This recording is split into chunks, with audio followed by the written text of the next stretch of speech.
Okay, so now we're going to take a look at another relationship here with the gas laws, and we're going to take a look at the relationship between pressure and temperature. Okay, now remember, if we want to look at the relationship between these two things, between pressure and temperature, we have to hold the other variables constant. So we have to assume that the volume isn't changing and the amount of gas is not changing.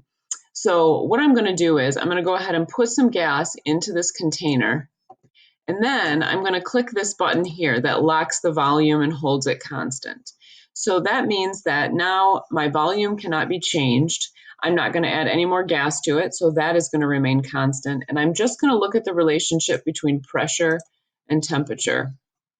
Okay, so if you look right now, I have gas in there, and it is exerting a pressure of somewhere around 1600 kilopascals. It's bouncing around because the particles are constantly moving, and the temperature is at 300 Kelvin.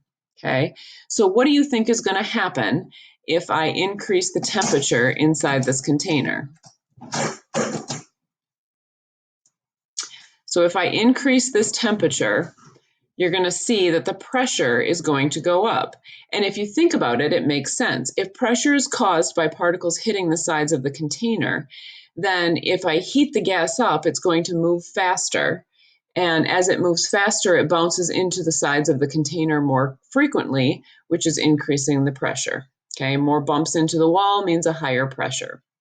So this is what we call directly proportional, which means that if one goes up, the other goes up. Now, this is opposite, or that's different than what we looked at with pressure and volume. If you remember that if volume got smaller, pressure got higher. Those were inversely proportional. These are directly proportional. So the formula for these are a little bit different. So this is the formula that we use to show the relationship between pressure and temperature. Okay, this shows direct proportionality. The initial pressure over the initial temperature is equal to the second pressure over the second temperature. Okay, so that if one goes up, if pressure goes up, temperature will go up. This formula right here, pressure of 1 divided by temperature of 1 is equal to pressure of 2 divided by temperature of 2. We're going to use this to practice this and solve an equation. So I'm going to put a problem up here for you, and I'm going to have you take a minute and solve it, and then enter your answer into the Google form. I would like you to remember, though, that temperature has to be in 200 or in Kelvin. So you'd add 273 to any Celsius temperature. That's because we can't have a 0 in the denominator, and so putting it in Kelvin ensures that that doesn't happen. So here's the problem I'd like you to take a look at. A sample of gas occupies a container at a pressure of 95 kilopascals and a temperature of 22 degrees Celsius.